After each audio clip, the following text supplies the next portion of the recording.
Bandeko bokota makambo ebebi. Makambo ebebi. Boyebi président de la République azalaki kuna na États-Unis na makambo asalisaki moi ba cérémonie etali Génocoste kuna na États-Unis d'Amérique. Boyebi masal boulos te mutunyo so yebi ayepe na Kinshasa en plus ye penza à soutenir pe makambi ya dialogue oyo et salama na niveau oyo tokomi me ya mawa pe ya pasi oyo uti ko constater na makambo nga na yoki nazali ko limbola bino yango na kotiela bino yango parce que na talaki Marius Munga tunaki ye moi ba question oyo ezalaki clé na makambo oyo. Oyebi bandeko biso nyonso totalaki président de la République président Donald Trump azalaki na premier na ministre na biso Madame Wagner na ministre rwandais au basignaki ba accord bomonaki moi ba question esalamaki journaliste na biso angolaise wana o bande ko tuna Donald Trump ba question que ce qui moyen koki kozala à inviter Kagame na Félix Tshisekedi na Maison Blanche. Biso nyonso to boyokaki yango ke normalement tozali causer là ba accord o kosala ma minéré na RDC Rwanda maintenant no salama te pe ba accord o kozala kosalama entre accord de paix oh non le beau eza accord de paix mususu na ba minéré na nukote salama te loko moko te mais tozolo ba oyo accord de paix journaliste yana tunaki Donald Trump ndenge ni akoko sala moi ba question wala ndaki ngai na yebi que Donald Trump a répondaki que bakotala partout le moyen bakosala partout le moyen ndenge nini bakoki kokutanisa Félix Tshisekedi na Paul Kagame kuna na États-Unis mais date heure jour toyebaki te biso nyonso tobandaki koloba kaka que kala mingi te bakoko ya ba président de la République et koya awa masal boulos nzambe kombongo basal boulos aye batuni ba question et pas Marius et loko esalinga moi pasi eza deuxième réponse à pesi ya liboso ezalaki par rapport à la rencontre entre Félix Tshisekedi na Paul Kagame na États-Unis na Maison Blanche à répondre bien à lobby non nous topesaki totikala ko déclarer que Paul Kagame na Félix Tshisekedi il faut bakuta en États-Unis. Oui, c'est vrai, va déclarer en côté. Mais le président Trump nde aloba kisoki a moni possibilité à koki kosangisa les deux présidents. Journaliste wana atunaki ba question. Alors, eloko ko sala passe eza question ya Génocoste. Bomoni président de la République asalaki moi na koko benga ngoma ba séance ya travail pour la Génocoste pour na ko reconnaître batunde bakufi na Congo. Mais maloba oyo ya tata oyo comme ni nani boulos vraiment et ça linga malili na nzoto na comprendre te boyoka non da répondre na otela bino pe vidéo na boyoka alobi bien na komiongo pour na alobi bien Génocoste atanga non bon Génocoste bon on a tué les gens au Congo. Est-ce que ça peut être un génocide ou c'est juste que on a tué les gens? Bandeko niveau bato bakufi est-ce que toko kolobake ekokanina bato bakufa balobaka Génocoste ya Rwanda? Comment boulos akoki koloba eloko ya bongo pourtant niveau ba congolais bakufa nyonso pe ezaki peka faute à président kolala kolamuka ozobosa nake ngambo mususu pe baza ko travailler de sorte que makambu échanger yo moko fo bunda na terrain. Bino moko non il faut que tel la FARDC vandisa ba généraux no ba bunda batika système ya ko réplier nzambe na ngai. Vous croyez que les États-Unis d'Amérique koya ko côté la bino na terrain pour bunda tant que bino moko bozali bosote président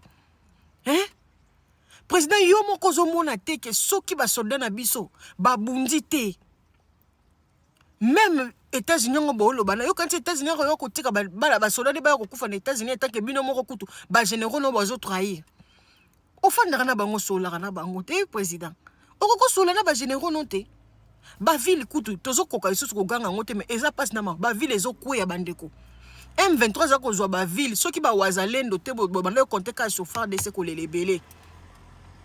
Comment to kozala na ba soldat na biso ba militaire na biso bolingi ko bunda pona Congo te soki kaka M23 attaquer système bazosala nini omoni nde baute kobombarde awa babombarde bango soki oyoki kaka babombarde apres na nsima nango boyoka kaka ville moko M23 ekwei c'est comme si bazotravaille na bazocollaborer na M23 mpo tozocomprendre te M23 mosusu kutu wana loba oh bombarder biso te bake ko bombarder place moko kutu baza penza mingi te ta mosusu moi 2-3 personnes bakufi toujours comprendre te qu'est-ce qui se passe na mboka na biso tala no mutu lokwa bolos aza ko minimiser que génocide donc pona ye génocide etikala ko sala na Congo te pona ye génocide ezate ah bandeko makambo tokomona bolanda makambo lekana na États-Unis.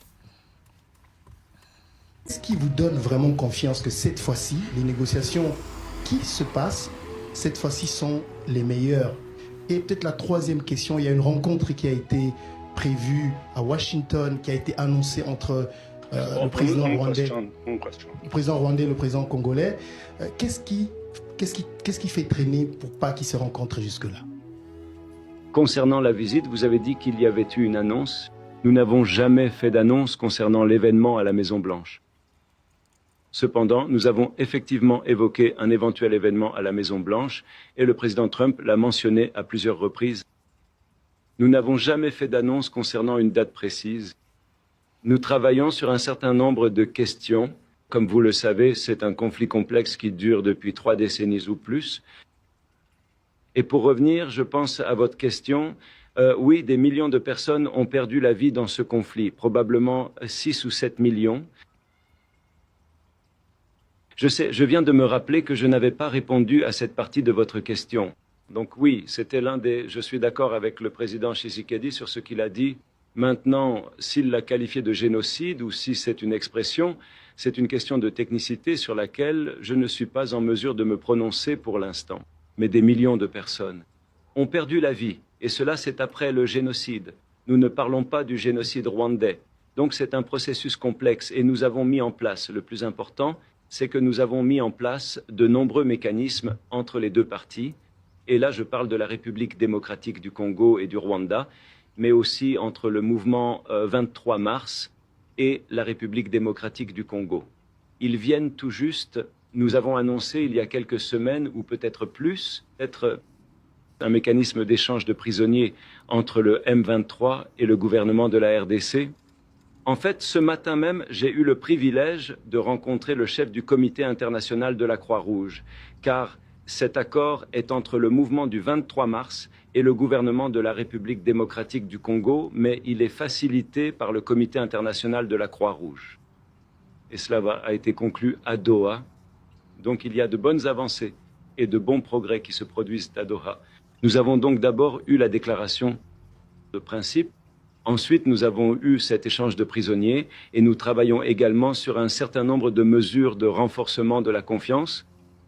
Mais quant à savoir s'il y a des obstacles à ce processus en particulier, vous savez, il s'agit d'un dialogue interne.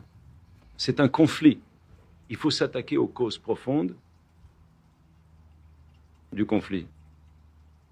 Et les deux parties ont accepté de traiter les causes profondes dans la déclaration de principe du 12 juillet. Donc, je crois qu'il y a 9 grands axes de travail et certains d'entre eux peuvent prendre du temps. Certains peuvent prendre quelques semaines. Par exemple, les questions de gouvernance.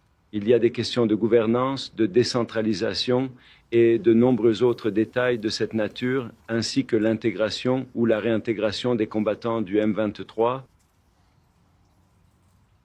D'autres groupes, concernant le fait que certains seront intégrés dans l'armée de la RDC et que d'autres seront intégrés dans une forme de gouvernement locaux, et ainsi de suite. Ce sont donc des questions complexes. Certaines pourraient être d'ordre constitutionnel, et ainsi de suite. Donc cela